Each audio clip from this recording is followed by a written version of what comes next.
Vous regardez la télé-réalité, vous ? Bah non, c'est pour les débiles. Moi, je regarde, mais uniquement pour poser le cerveau. Et ouais, c'est un sujet qui divise, et pourtant ça dure depuis 20 ans, et tout le monde connaît. Et nous, on a voulu dépasser les préjugés et comprendre pourquoi ça fonctionne et ce que ça dit de notre société. Alors, on a créé On se retrouve à l'extérieur. Un podcast réalisé par nous, Angèle, Camille et Julie, qui décortique ce phénomène avec des témoignages inédits. Parce que, qu'on aime ou qu'on n'aime pas, la télé-réalité influence notre société, et on doit en parler. Je ne peux plus me voir en teinture. On est quand même là pour faire du divertissement. Elle veut le beurre, l'argent du beurre, la crémière, l'infirmière, elle veut la ferme, elle veut tout. Allô, c'est le français, c'est le combat.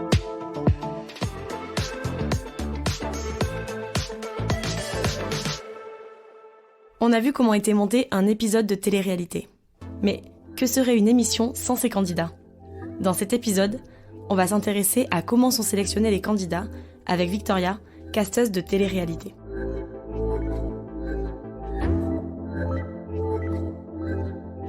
Moi, je m'appelle Victoria, j'ai 34 ans, je suis directrice de casting pour la télé. Je fais ça depuis bientôt 10 ans et j'ai monté ma boîte de casting là, il y a 1 an et demi. Qu'est-ce que c'est que le casting ? Je vais faire un truc un peu schématique, en tout cas par rapport à moi, mon corps de métier et la télé-réalité proprement parlée. En gros, il y a une émission de base. Il y a des gens qui vont réfléchir, qui vont développer une émission, donc c'est dans leur tête, hein, ça part d'une pensée. Il y a des producteurs qui vont la réaliser, et du coup, ils vont avoir besoin de personnages, de héros pour incarner un petit peu ce programme, et pour que ça vive. Donc le rôle du casting et du casteur et de l'équipe de casting en général, c'est d'aller trouver les meilleurs personnages possibles pour pouvoir incarner, entre guillemets, le projet. Voilà. Moi, j'ai commencé, à quelle époque du coup ? C'était 2013-2014. Donc j'ai essayé de chercher un stage en télé, j'ai trouvé un stage en production télé avec la grosse équipe pour une émission jeunesse qui s'appelle le Big Jump. Et donc du coup, je me retrouve à faire de la production pour cette émission jeunesse, et donc c'est grâce à ce premier stage que je vais rencontrer Zooméo, qui a cette boîte de production à l'époque, avec Jérémy Michalak et Thibaut Vallès. Moi, au moment où je fais cette émission jeunesse, je fais connaissance avec tout le monde de la prod, etc. Et en parallèle de ça, il commence à tourner Les Anges 1. Et moi, par la suite, du coup, je vais me retrouver donc, dans cet univers de télé-réalité, sachant que moi, de base, je suis un petit peu, j'ai suivi Secret Story, la Star Academy, le Loft, j'avais pas le droit de regarder. Mais bon, voilà, j'avais déjà un petit peu un nez dedans avec La Belle et ses Princes, qui va épouser mon fils, etc. Bref, donc j'étais un petit peu excitée de voir tous ces gens que j'avais déjà vus, mais de les rencontrer là pendant ces sessions de tournage et ces préparations au tournage, parce que moi, du coup, c'est ce que je vais faire à ce moment-là. Pendant que je fais ma petite expérience de prod et que je vois un petit peu comment on construit une émission, en fait, du coup, de A à Z, parce qu'on est aussi en contact avec les monteurs, j'ai fait aussi pas mal de dérush, je vois au loin l'équipe de casting. Donc pour Les Anges, je vois plein de photos au mur, je vois les casteurs qui rigolent. Enfin voilà, je me dis non mais vraiment ce métier, ils foutent rien, ils glandent rien, ils rigolent toute la journée, enfin c'est n'importe quoi. Et en même temps, je méprise le casting parce que moi qui ai une formation de comédienne, je comprends pas en fait le délire, parce que pour moi tout ça c'est un peu trop léger quoi. Donc voilà, un gros mépris pour ce corps de métier du coup, mais sans casting, il y a pas d'émission. Donc voilà, mais moi à ce moment-là, j'ai pas du tout conscience de tout ça. Je deviens hyper copine avec le directeur de casting des Anges parce qu'on rigole beaucoup, du coup, pendant les pauses déj. J'ai fait ma dernière année à la grosse équipe en tant qu'alternante, donc c'était cool et tout. Et puis mon alternance se termine comme ça du jour au lendemain. Et quelques heures après tout ça, il y a le directeur de casting du coup des Anges qui m'appelle et qui me dit « Bon voilà, j'ai un truc à te proposer, bon c'est un stage, c'est du casting, mais voilà, je pense que tu serais bien là-dedans, tu devrais tester quoi. » J'ai fait bon bah ok, de toute façon j'ai rien d'autre à faire. Et donc j'arrive, je passe l'entretien, ça se passe bien, on me dit que c'est pour Qui veut épouser mon fils. Ah mais là je suis trop contente parce que je suis trop fan de l'émission. Qui veut épouser mon fils, c'est une émission qui a été diffusée pour la première fois en 2010. Il y a eu 4 saisons jusqu'en 2015 et le but c'était de présenter à des garçons célibataires qui vivaient encore chez leur mère des prétendantes. Et à la fin de l'émission, ils avaient le choix de rester avec leur mère ou bien de partir vivre avec leur prétendante. Et puis du coup, elle me dit bon, c'est cool, tu veux commencer quand ? Je dis bah maintenant en fait. Donc je me dis bon, ok, donc je n'ai pas de réseau, j'ai jamais fait ça de ma vie. Il faut que je trouve donc des célibataires qui cherchent l'amour, donc des filles des filles célibataires, sympas, péchues, mignonnes, ou même, à l'époque, c'était beaucoup plus ouvert en termes de physique, hein. Il n'y avait pas l'histoire de, on veut comme ci, comme ça, ou genre, ah non, lui, il est pas assez beau, il fait pas assez série télé, tu vois, il n'y avait pas ce genre de truc. On fallait chercher des filles célibataires, des hommes célibataires, évidemment, enfin, des fils, mais du coup, il fallait aussi trouver leur mère. Et donc, toute la difficulté de ce casting, c'était d'avoir un binôme où les deux personnages sont bons, c'est-à-dire des gens qui vont bien parler, bien nous faire rire, bien développer, se retrouver dans des situations un peu chouettes, et en même temps qu'il y ait une complicité dans le binôme. Voilà, s'il y a rien, si on sent pas une espèce d'amour ou de problématique particulière, ça ne fonctionnait pas. Moi, pour trouver des célibataires, j'ai pas trouvé d'autre moyen que d'aller sur les applications de rencontres. Donc du coup, c'était Adopte un mec, OkCupid. Il y avait pas vraiment. Si Tinder commençait un petit peu, je passe mes nuits entières à parler à plein de garçons, etc. Et essayer de voir un petit peu comment ils sont, comment ils réagissent, s'ils papotent un petit peu. Et puis très vite, je leur dis, mais t'as jamais pensé à faire de la télé et tout ? Ah bon, non, machin. Ouais, t'as un physique intéressant quand même, machin, ça pourrait être sympa. Écoute, moi, si tu veux, demain, on s'appelle et je t'explique, je bosse pour un projet, pour de la télé-réalité, ça peut être cool. Ah bah grave. Et donc du coup, je chopais tous les numéros de téléphone dans la nuit. Et le lendemain, à 10h au bureau, je les appelais. Et puis c'était parti. Donc je leur revendais un peu plus le programme. Moi, je voyais au téléphone si c'était des persos ou pas, s'ils avaient de l'énergie, s'ils répondaient autre chose que oui, non, enfin voilà, quoi. S'il y avait des choses à raconter. Et puis une fois que je me dis ça peut être cool, il faut aussi convaincre la maman. Donc on passe au moment où la personne, enfin le mec en l'occurrence, doit en parler à sa petite maman. La petite maman, il faut la voir au téléphone, voir si elle est d'accord ou pas, essayer de la convaincre, etc. Et à l'époque, pour convaincre les gens, il n'y a pas les histoires des réseaux sociaux, tu vas devenir influenceur, etc. Ta vie va changer. Là, on est plutôt sur, c'est une expérience à vivre avec votre fils, pour l'aider à trouver l'amour. Et puis voilà. Et puis non, n'ayez pas peur. En fait, vous n'allez pas vous afficher. Il y a une quinzaine d'émissions de télé. Vous passez, et puis après, à l'époque, tu fais une émission et après on t'oublie parce qu'en fait, toi, t'as fait ton expérience, t'as pris un petit billet parce que tu vis ton expérience et puis après, tu retournes dans ta vie normale. C'était plus simple. Et attends, on était à quelle époque du coup ? C'était 2013-2014. L'interviewé nous en dit plus sur la manière dont sont sélectionnés les candidates et candidats. Les critères de sélection mentionnés dans les propos qui vont suivre nous paraissent problématiques et amènent, selon nous, à de vraies interrogations et remises en question par rapport à la manière dont sont construites ces émissions. Pour pouvoir s'interroger collectivement sur ces pratiques, nous conservons ces propos qui correspondent à la réalité du mode de pensée qui s'opère dans ce métier aujourd'hui. Donc les binômes à trouver, c'était un peu compliqué. Et puis moi, sur cette application, je repère un mec qui a l'air un peu asiate. Et je me dis, non, mais il n'y a pas trop d'asiates en télé, etc. Franchement, vas-y, je l'aborde. Et en fait, le mec me dit, non, mais pas du tout. Moi, je suis gitan polonais. Ok, mais là je me dis non mais gitan c'est génial et tout, il y a une histoire à raconter, tu vois tout ce que tu peux faire en fait, très vite avec 2-3 mots, avec le perso, t'as les images et tu peux te mettre à la place du producteur où il va avoir quand même des choses à raconter, on n'arrive pas sur une feuille blanche quoi. C'était Jackie et donc j'ai eu sa maman au téléphone et là incroyable. Déjà il m'envoie la photo et moi quand je vois la photo je me dis ok bon bah banco quoi. Ça c'est du coup le premier binôme que moi je trouve qui est très vite validé par la chaîne. Moi j'avais pas fait ce casting là mais j'avais fait le casting de l'autre binôme que j'ai trouvé. À ce moment-là c'était Steven et Coco. Donc Steven, c'était le Matt Pokora du pauvre, on va dire, parce qu'il lui ressemblait. Donc déjà, tu te dis, bon, on a le côté beau gosse qui va plaire aux jeunes filles qui vont regarder. La maman, Coco, était géniale. Enfin, Corinne, moi je l'appelle Coco, mais bon, voilà. Moi, à la base, c'était donc la sœur de Steven qui était venue vers moi sur Facebook pour me dire, tiens, mon frère et ma mère, ils seraient super. Elle m'a envoyé une photo de la maman. Et je me dis, waouh, elle a l'air géniale. Elle fait, ouais, elle fait ça, elle donne des cours de Zumba, elle fait ça. C'était une hyperactive.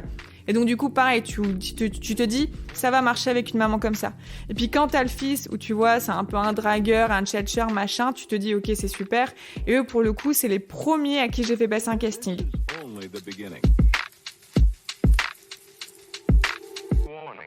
Donc il s'installe devant moi, je me dis bon bah j'appuie, et puis après j'avais ma petite liste de questions. Et en fait, il m'a suffi juste d'appuyer sur REC et de dire bon bah allez-y, qu'est-ce que vous faites là, présentez-vous, et c'était parti. Je n'ai pas posé une seule question, ils ont parlé pendant 1h30 tout seuls. Et donc là, j'étais en mode genre, ah waouh et tout, c'est une évidence, voilà. Donc là, c'est la première fois que je me suis dit, ok, c'est ça, des bons candidats. J'ai proposé ce binôme qui n'a pas été vu tout de suite parce qu'il y avait d'autres choses qui étaient rentrées entre-temps et je croyais tellement en eux, et c'est aussi le travail d'un casteur, c'est que quand on a des convictions, quand on croit à des persos, quand on a des visions pour eux, je sais pas comment l'expliquer, il y a un petit côté un peu magique, on va dire, on ne peut pas envisager qu'ils ne soient pas dans le programme. Donc en fait, on va tout donner. Moi, j'ai saoulé la Dircast avec ça. Je lui en parlais tout le temps. T'as vu Steven et Coco? T'as vu Steven et Coco? Oui, non, bon, on verra. Et un jour, on a pas eu le choix de la regarder et ça nous a sauvés. Parce qu'on avait, parfois, t'as des pertes, hein. T'as des gens, c'est super, tu les as, on dit la chaîne va kiffer, la chaîne valide. Et puis en fait, les gens te disent, non, en fait, au moment où ça devient un peu concret, les gens flippent, donc ils disparaissent. Donc faut trouver des plans B et on avait ce plan B. Et eux ont été plan B, ce qu'on appelle des spares. Les spares, c'est pas les premiers choix, du coup, c'est pas les premiers, ça va être les seconds choix. Si jamais il arrive quelque chose au premier choix, maladie, je sais pas, je me suis cassé la jambe, en fait, je réponds plus au téléphone, etc. On appelle les spares. Steven et Coco étaient spares à l'époque, et puis très vite, sur le tournage, ils ont pu intégrer, quand on a vu qu'avec un des binômes, il y avait quelques difficultés, et ils sont rentrés, et ça a été super. Et sur cette saison-là, les deux, c'est ce binôme-là qui a refait des émissions derrière. Je vous raconte ça parce qu'en fait, ce qui compte dans la carrière, entre guillemets, d'un casteur, selon moi, après, il faut une carte de visite. Et la carte de visite, c'est ce que tu vas trouver. Donc si tu dis c'est moi qui trouve un tel, les gens vont se dire ok, c'est bon, elle travaille, elle aime travailler, elle sait travailler, et en plus elle va nous trouver des persos. Donc ça a commencé comme ça. Et ça ne s'est plus arrêté. Moi, j'ai plus arrêté ensuite. Je me suis lancée là-dedans parce que une fois que ça se passe bien avec ton directeur de casting, tu continues. Il te positionne sur les castings sur lesquels il travaille. Et en fait, de fil en aiguille, je me suis retrouvée à faire beaucoup de télé-réalité.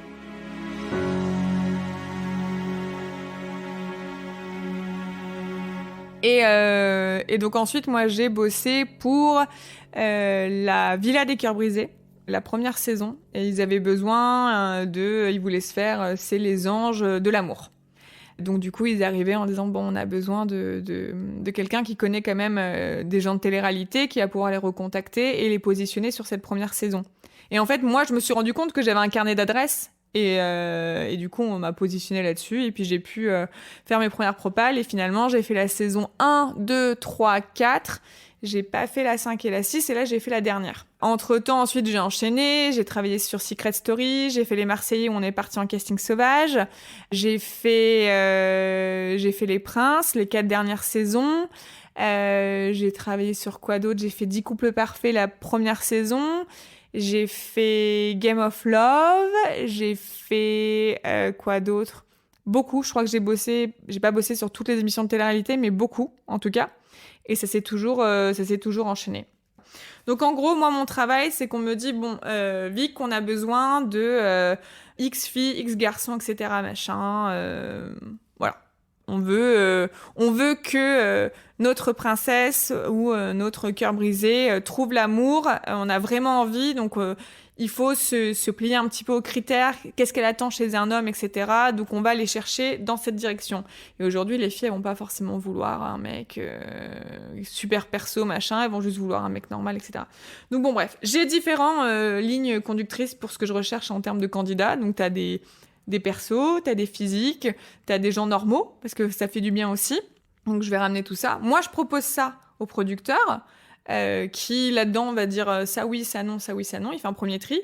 Moi, quand je crois déjà en des gens, je me bats pour, je fais leur avocat entre guillemets, sachant que moi, de base, que m'a ramené mon équipe, il y a des choses que je prends pas du tout, qui ne m'intéressent absolument pas. Donc voilà, donc je fais un premier tri. Et ensuite, ce tri qu'on a fait ensemble avec le producteur, on montre à la chaîne. Et la chaîne, pareil, elle repasse derrière, oui, non. Et encore une fois, je fais l'avocat, le producteur peut faire l'avocat avec moi, etc. Donc déjà, il y a ces phases de casting-là. Au fur et à mesure du casting qui avance, tu vois bien que tu vas pas mettre 10 meufs qui ont le même trait de caractère, tu vas pas mettre non plus 10 brunes. tu vois. Il faut aussi que tout le monde puisse se reconnaître, entre guillemets. Si tu demandes, je ne veux que ce genre de personnage, ce genre de candidat, ou peu importe, de personnalité, on va dire personnalité, tu passes à côté de plein d'autres personnes, même des gens auxquels t'aurais pas pensé. Donc en fait, il faut commencer très très large. Moi, je commence très large, je fais beaucoup de réseaux sociaux, je passe ma vie sur TikTok, Instagram, parce qu'en fait, pour moi, déjà, tu vois qui se met en scène ou pas. Qu'est-ce qui a déjà, en gros, la fibre, j'ai envie de me montrer, j'ai de l'énergie, j'ai la niaque, j'ai machin. Ça se voit, ça facilite un petit peu. Aujourd'hui, c'est beaucoup plus simple. Après, il y a les castings sauvages qui existent aussi, mais moi, je suis un peu moins fan du casting sauvage parce que typiquement, moi, pour les Marseillais, on est parti une fois 2 mois, 2 mois sur la côte. Et donc tu passes toutes tes soirées en boîte de nuit à parler à des gens ivre-caisse, à choper des numéros de téléphone, des Instagram, et le lendemain tu les appelles, ils ne savent même plus qui tu es parce que tu les as trouvés, ils étaient dans un autre contexte avec leurs potes et tout, donc ils se la pètent un peu, ils disent ouais d'accord je vais le faire, et puis en fait ils se pissent dessus le jour J, même le jour quand tu les as au téléphone et il n'y a plus personne quoi. Donc bon.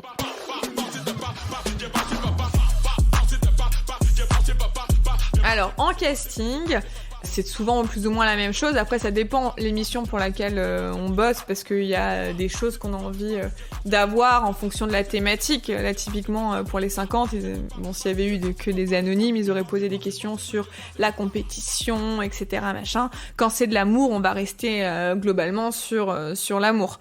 Voilà, moi, généralement, je commence, la personne, elle est face cam, on appuie sur REC, et puis je dis simplement, présente-toi. Qui tu es, ton prénom, ton nom, ton âge, ce que tu fais dans la vie, d'où tu viens, voilà. T'es célibataire depuis combien de temps ? Pourquoi t'es célibataire ? Qu'est-ce qui s'est passé ? Raconte-moi. Donc on parle un peu du parcours amoureux, voilà. Puis ensuite on va demander un petit peu quels sont tes goûts, voilà, qu'est-ce que t'attends d'une histoire.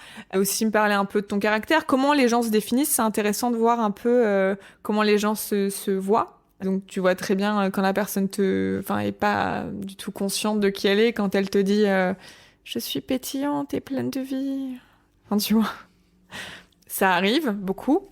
Voilà, on pose des questions s'ils ont déjà fait des émissions de télé, pourquoi ils ont envie de faire cette émission de télé, qu'est-ce qui les motive. Alors pour savoir si c'est juste en gros je veux gagner des followers pour devenir influenceur, si je veux vraiment trouver l'amour, enfin voilà, aujourd'hui on check un peu les discours, les gens sont de plus en plus transparents là-dessus, les 3/4 ne font pas de la télé pour trouver l'amour.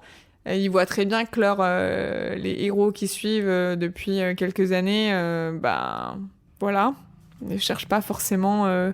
Si, ils le cherchent, ils y croient, ils sont convaincus qu'ils le cherchent. Et c'est pour ça que ça fait d'eux... On aime suivre leurs aventures, leurs péripéties. Mais au fond, ils savent très bien que s'ils sont pas célibataires, on va pas les rappeler. Un bon candidat, c'est quelqu'un qui va être généreux, qui est extraverti dans la mesure du possible, qui va pas avoir peur de montrer ses émotions, que ce soit montré quand on est triste, quand on est heureux, quand on est en colère. Voilà, c'est quelqu'un qui va savoir lâcher prise, quelqu'un qui va pas être dans le contrôle avant, j'ai envie de dire, même ça l'est toujours, mais bon, c'est un peu plus compliqué et on reviendra dessus. C'est quelqu'un qui va être authentique et qui va me dire des choses que j'ai pas entendues à d'autres castings. C'est quelqu'un qui va me titiller, quelqu'un que je vais adorer, quelqu'un que je vais pas aimer, quelqu'un qui va m'agacer, quelqu'un qui va me faire rire. Il faut que ce soit quelqu'un qui me procure une émotion. Voilà. Si c'est une personne lambda... Alors, comme il y a des personnages secondaires dans les films, dans les histoires, etc., il en faut. Pour certaines émissions, maintenant, il y a pas mal de petits personnages secondaires. On leur demande pas de cocher toutes les cases. Et parfois, ces personnages qui, en casting, étaient un petit peu en dessous, se révèlent incroyables parce qu'ils vont se retrouver dans des histoires malgré eux. Et du coup, ils vont pouvoir montrer ce qu'ils n'ont pas pu montrer en casting. Donc, il y a parfois... c'est pas parce qu'on est en casting qu'on répond à tous ces critères. C'est pour ça qu'il n'y a pas vraiment de recette magique. Tu peux correspondre à tous ces critères, mais si le jour du tournage, t'es tétanisé et que t'es en mode pipi dans la culotte parce qu'en fait, oh mon Dieu, les caméras, oh les gens, oh machin...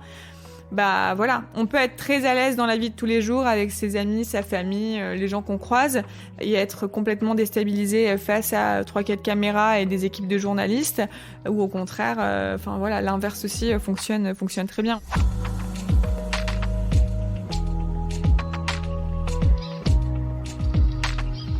Alors le physique c'est important dans la mesure où t'as envie de reconnaître les gens. T'as envie d'avoir des signes distinctifs, tu vois. Je pense à l'époque à Sarah Frézou. Elle ressemblait à personne.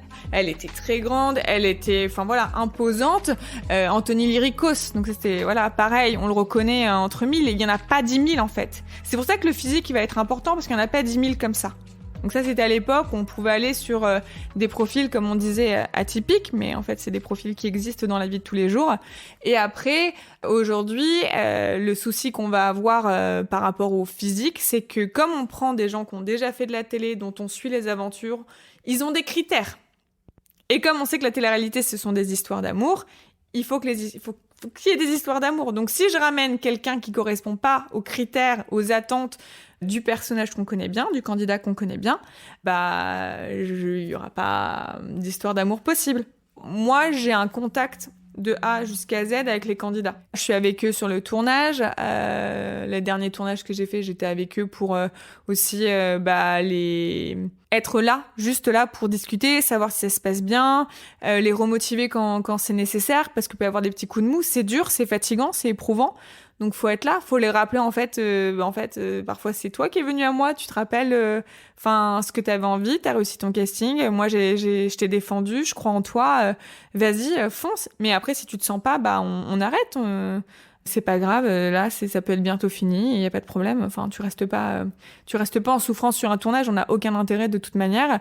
Et derrière moi l'idée c'est que je prends des petites nouvelles. Et après, moi, je suis à disposition. S'il y en a qui veulent, par moment, il y en a qui reviennent vers moi pour savoir si j'ai d'autres castings ou juste... Et moi, je suis là, je réponds toujours du tac au tac, donc voilà.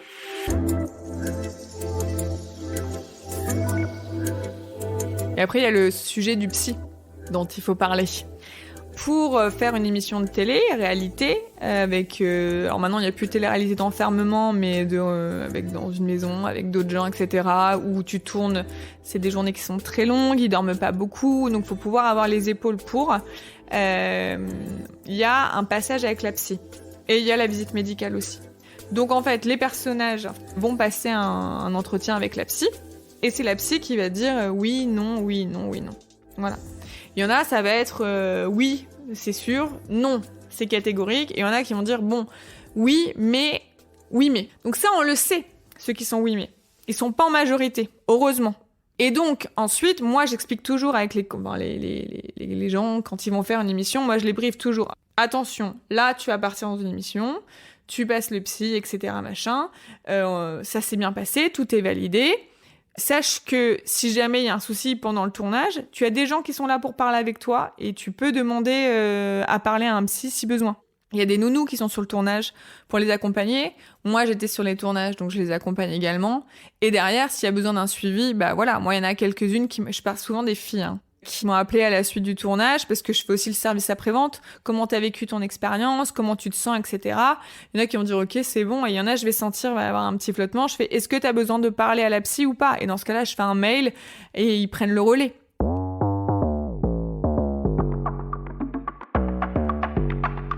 Avant le casting, on pouvait plus s'amuser. C'était plus diversifié, etc. En termes d'identité physique ou de personnalité, on pouvait vraiment s'éclater.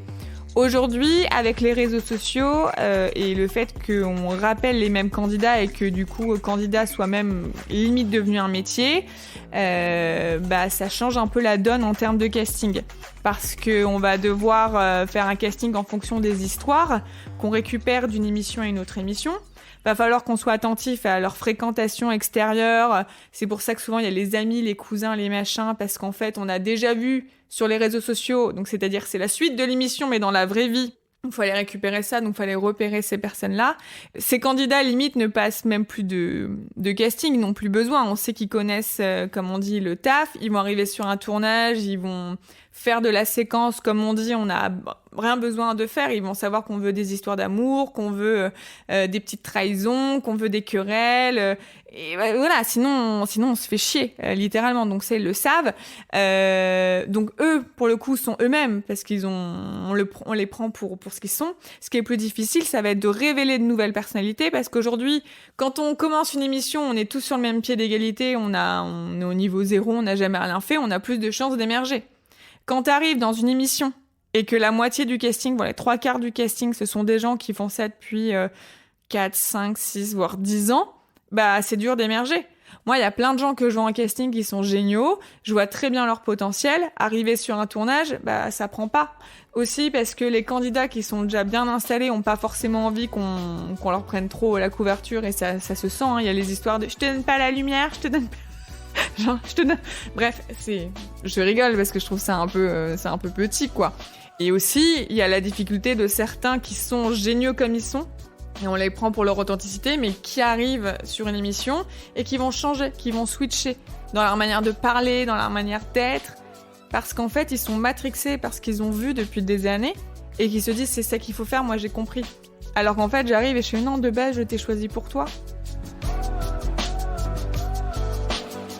En fait, le casting, c'est devenu à la fois facile et pas facile. C'est facile d'aller trouver les gens et de les convaincre de faire une émission parce qu'il y a les arguments pour. C'est plus difficile de trouver des bons candidats. Je suis un peu mitigée, j'adore mon métier. J'adore aller rencontrer de nouvelles personnes, écouter de nouvelles histoires, voir de nouvelles personnalités, les mettre en avant, etc. Ça j'adore. J'adorerais toute ma vie. Je me vois pas faire autre chose de toute manière. En revanche, le genre a quand même changé. Les gens que je propose, pour moi, c'est pas des plans B. Alors, sur les 3/4, t'as pas, une Nabila, un Julien Bert, tu vois, des persos comme ça, t'en as pas 10 000, c'est pas possible. Mais y en a, t'y crois vraiment, et tu vois, qui sont pas mis en avant, alors qu'ils sont super, et là, c'est hyper frustrant.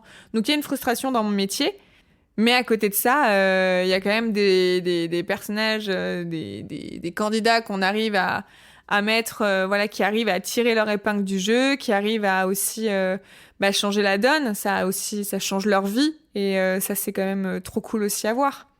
Après, le côté un peu pas cool, c'est que tu vois aussi le vrai visage des gens. Des gens qui, de base, étaient très sympas, qui avaient très envie. Il y a des gens qui ont quand même très faim, des candidats qui ont très faim, et puis derrière, on voit vraiment la notoriété et l'argent, comme ça, qui peut paraître facile, mais c'est quand même un travail, donc je vais pas le dénigrer. Ça change les gens. Et ça les rend moins beaux, moins authentiques. Et c'est là que tu dis, en fait, on a créé des monstres, en fait. Et c'est pas le but. Et même parfois, quand tu vois certains c'est de la schizophrénie, en fait. Parce qu'ils se disent, je vais faire le maximum de programmes, le maximum d'émissions, comme ça je vais gagner un maximum de visibilité, je vais pouvoir être encore plus rentable, gagner plus d'argent. Mais à quel prix ? Au prix de ton histoire d'amour avec un tel, au prix de tes vraies envies artistiques, par exemple, ou de tes vraies valeurs. Et en fait, il y a une espèce de spirale assez perverse autour de ça, qui fait que, même si moi je prends du plaisir à faire mon métier, quand j'arrive en fin d'un casting, en fin d'une émission, je suis toujours lessivée, parce qu'en fait, il y a un côté qui me déçoit vachement, quoi.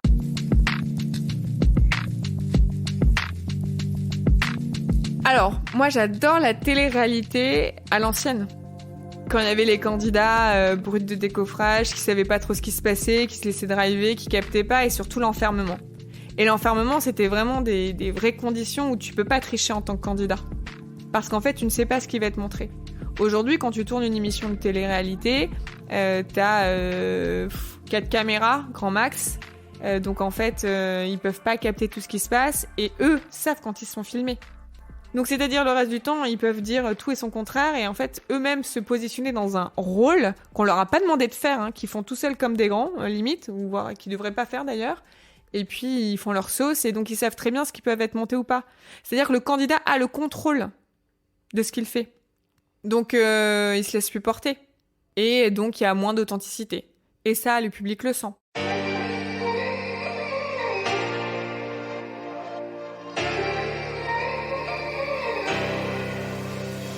La phase de casting est essentielle. Elle permet de cibler les bonnes personnes pour vivre des histoires qui divertissent. Rendez-vous dans 2 semaines pour un nouvel épisode d'On se retrouve à l'extérieur. Si ça vous a plu, n'hésitez pas à en parler autour de vous et abonnez-vous pour ne rien rater.